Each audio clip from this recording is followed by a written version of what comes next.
Good morning. Do you know how to behave if you're drowning and someone tries to save you? Do you know what most people do if they're drowning and someone tries to save them? I've heard people say that people will fight their rescuer. They're not fighting. They're trying to get on top of the rescuer as though the rescuer were an island, thinking that that's how they'll save themselves by, inadvertently drowning someone else that they thought was something they could set on solid ground. But you're crazed, when that's happening. People are crazed when they're about to lose their lives, about to perhaps die. It's a primal thing. However, we have minds, and the reason we have minds is so that we can be better human beings, actually, but also so that we can think our way into better situations and out of difficult ones. The way to behave if you're drowning and someone tries to save you is to just surrender. Just let go. As though you were giving it up to the ocean. But you're giving it up to the person who's trying to rescue you.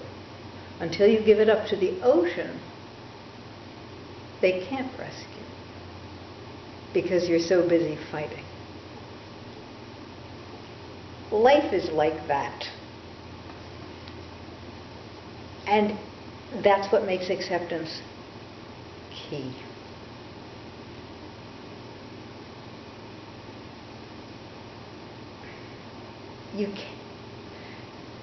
The initial tendency of people is to fight when they're in a difficult situation. And if you surrender completely, you may lose it. So there's a fine line to be drawn between acceptance and surrender in some situations. In most ordinary situations, acceptance is quite enough. It's why I called my book, Sleep Magic, Surrender to Success. Because the process is asking people to surrender to the wisdom of their body. Not to direct their body to do A, B, C, D, but to say, okay, body, you're in charge. I wish my life looked like this. Do whatever you need to do to fix it. You're surrendering to the wisdom of another greater power, and yes, your body's intelligence is greater than your own. Its wisdom far surpasses anything you will ever achieve in your lifetime. That's the nature of the body, whose consciousness is invested with everything that you have ever seen, heard, felt, smelled, tasted, touched. Everything. Your body remembers all that. You don't. Your body does. So surrendering to its wisdom makes sense. Now, let's say that you're in some sort of day-to-day situation where you are being badgered, or bullied, or whatever. Surrendering completely to that is probably not a good idea for your well-being. However, fighting it is probably also not that good. You're apt to get beat up worse. And bear in mind that I'm using this concept of being beaten up as metaphorically.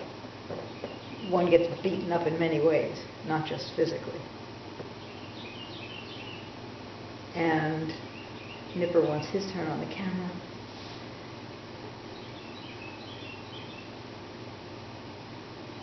The acceptance at a time like that, when something is happening to you that is being generated outside of you and seems out of your control, the acceptance comes in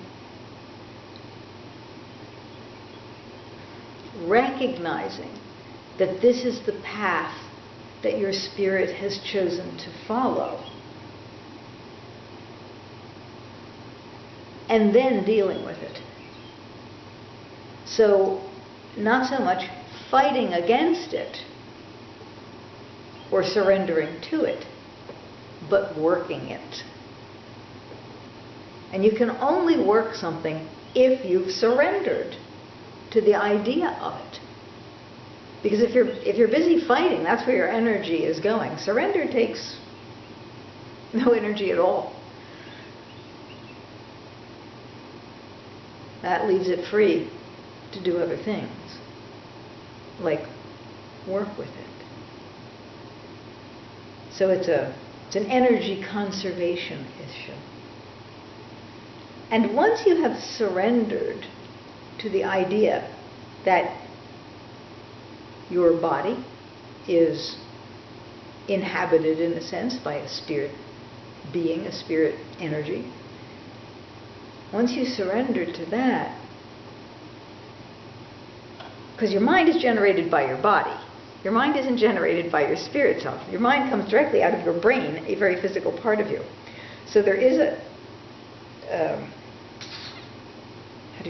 little bit of a conflict there between spirit's wants, needs, and desires and the body's wants, needs, and desires. They're two very different types of being. Your mind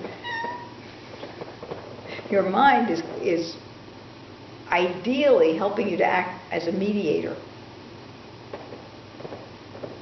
or acting as a mediator, I guess would be a better way to put that. It's a big job, and it takes training. It takes a lot of training. First thing you have to do is surrender. You have to surrender to the understanding, to the knowingness that you are, in fact, a dichotomous being. You have a physical nature and you have a spiritual nature. They do not come from the same point of view. They do not. And so you need to learn to train your mind to assist you in dealing with life circumstances that are sometimes beyond your control.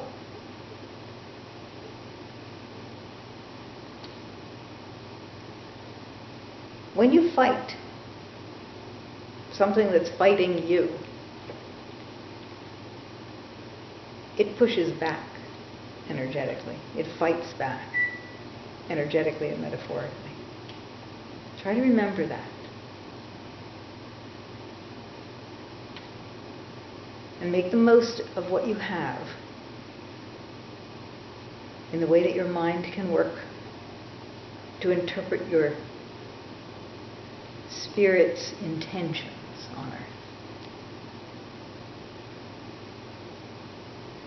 And work it from that way. Every situation is different. I would give you more specific information if I could, but every spirit, every situation is subtly different.